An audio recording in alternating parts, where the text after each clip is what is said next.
Welcome to Growth Tracks Week 3 as we're talking about grace and how grace is such a critical part of the gospel. Now, to understand grace, maybe the best thing we can do is maybe these 3 key words that help us grasp how amazing grace truly is.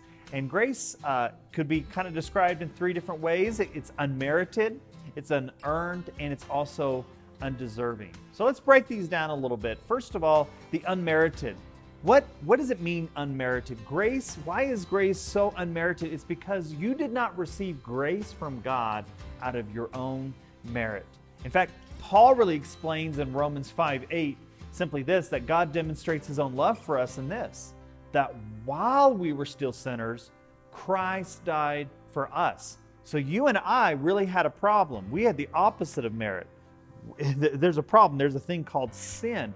So in spite of our sin, Christ died for us. That's why grace is unmerited. Grace is also unearned. As we see, it's unearned because it was a gracious gift given by God to you and I. And this is what Paul says in Romans 5:19, that for just as through the disobedience of the one man, the many were made sinners. Thank you, Adam, right? So also through the obedience of the one man, Jesus, that the many will be made righteous. That righteousness is because of what Christ has done for us. That's why, in its most elementary understanding, grace, if we can understand it, cannot be earned. You can't earn grace, because as soon as you start earning it, it's no longer grace. It's the same reason why you can't throw yourself a surprise party, because the first time you start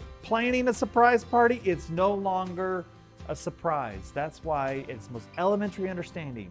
Grace cannot be something that is earned. So it's unearned. It's also undeserved. And because it's undeserved, because it's not from your merit or unearned, it's also undeserved. That's why Paul said in 2 Corinthians 5:21, God made him, talk about Jesus, who had no sin, to be sin for us, so that in him we might become the righteousness of God. And I love what grace does for you and I. Grace is a better reflection of the goodness of God. So it reflects more on God and less on us, because it's not earned, because we didn't deserve it, because we didn't merit it, and we didn't own it ourselves. It reflects on who God is more than on how we don't measure up. See, grace, I know it's hard to understand.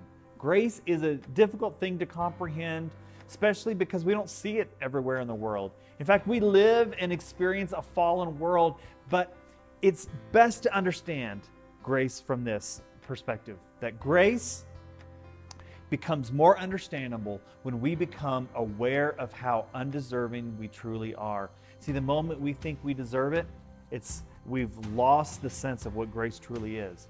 The more aware we are of how much we need grace, it begins to span the gap so that you and I can then be in a position to accept this amazing gift called grace.